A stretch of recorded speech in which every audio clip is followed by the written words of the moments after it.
Bonjour à tous, je vais vous montrer maintenant mes bernard l'ermite et faire un tutoriel pour vous montrer les besoins essentiels des bernard l'ermite. Donc là vous voyez j'en ai trois petits bernards qui sont assez de petite taille. Alors si vous le voyez je vais vous dire ce qu'il faut. Il faut deux substrats, il faut du substrat de coco comme vous voyez le substrat brun, il faut du sable. Alors, il faut deux écuelles, comme vous voyez. Une écuelle d'eau salée, je vous ai montré comment on en faisait dans une autre vidéo. Une écuelle d'eau douce. Et donc, je vais vous parler des écuelles. Il faut à tout prix mettre quelque chose pour éviter la noyade. Là, dans l'écuelle d'eau salée, il y a une éponge. Là, dans l'écuelle d'eau douce, il y a une coquille de rechange de bernard l'ermite. Même, il y a une petite rampe pour qui grimpe ou qui éviter la noyade. Donc ils risquent pas de se noyer. Parce que oui. Donc ils sont très sensibles. Dans un récipient trop profond sans quelque chose auquel remonter à la surface, ils peuvent se noyer. C'est pour ça que ce sont les bernard l'ermite terrestres.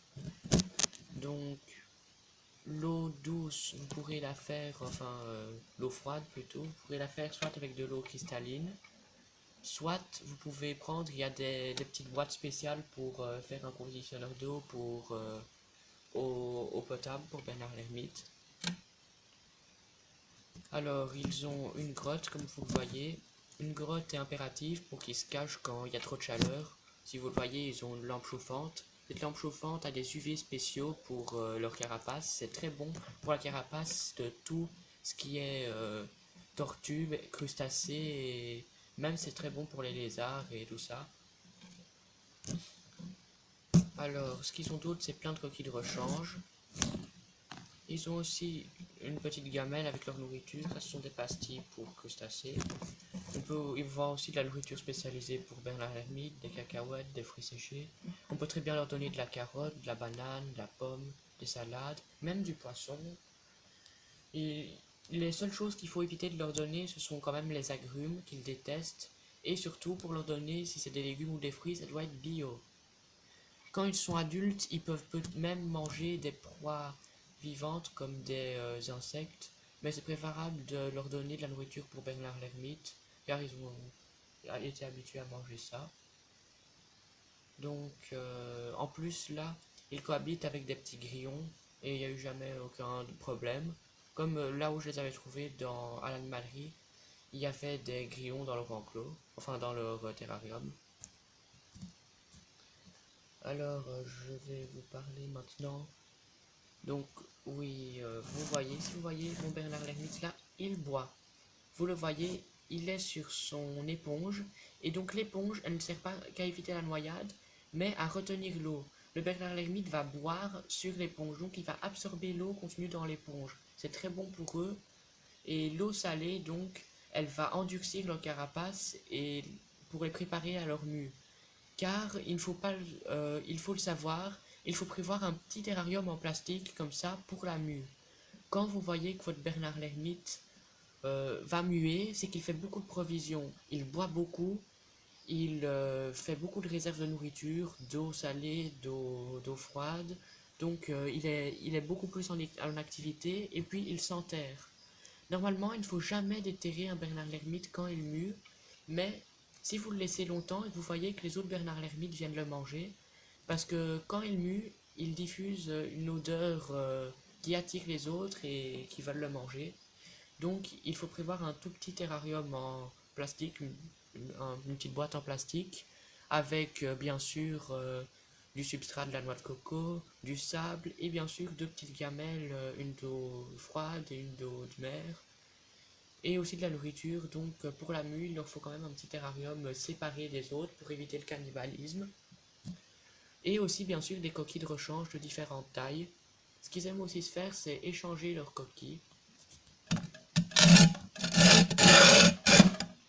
Là, vous les voyez bien, il y en a un, celui avec sa coquille verte, turquoise plutôt.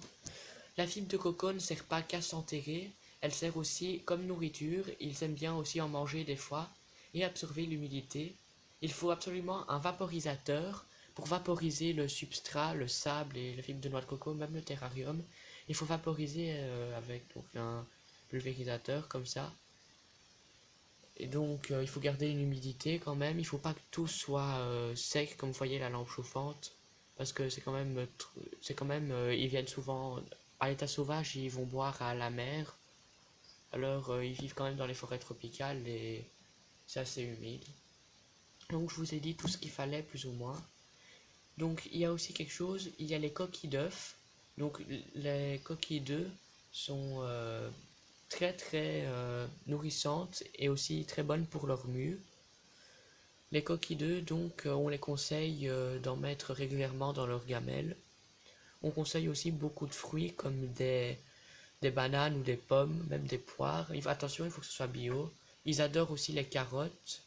On peut leur donner de temps en temps du poisson enfin, du colin ou des sardines même. Donc voilà, je vous ai parlé de la nourriture, de l'aménagement. Donc vous voyez à peu près la grandeur de mon terrarium. Ça c'est pour leur taille, c'est très bien. Et donc c'est un bon terrarium pour Bernard l'ermite. Car généralement, peut-être comme à l'animalerie, on vous conseillera de mettre même les petites boîtes en plastique. Mais ça c'est insuffisant et il n'y a pas tous leurs besoins. Dans les petites boîtes en plastique, on ne peut pas mettre de lampes chauffantes. Et donc ils n'ont pas assez d'espace. Ici c'est super pour eux. Et voilà, je vous laisse les observer un petit peu.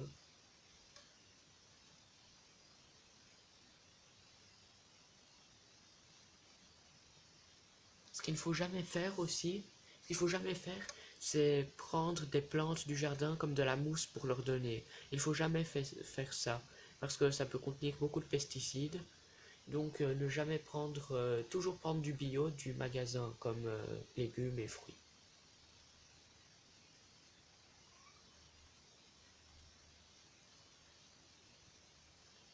Donc le Bernard l'ermite aussi est un animal grégaire, c'est-à-dire qu'il vit en groupe minimum 2 et il n'y a pas vraiment de maximum, ils peuvent être vraiment à plusieurs, de petite taille, donc même vous pouvez avoir des petits comme j'ai là et des beaucoup plus gros, donc ils ne se mangent pas, sauf peut-être pour la mue, il faudrait donc prévoir plusieurs petites boîtes pour la mue en plastique.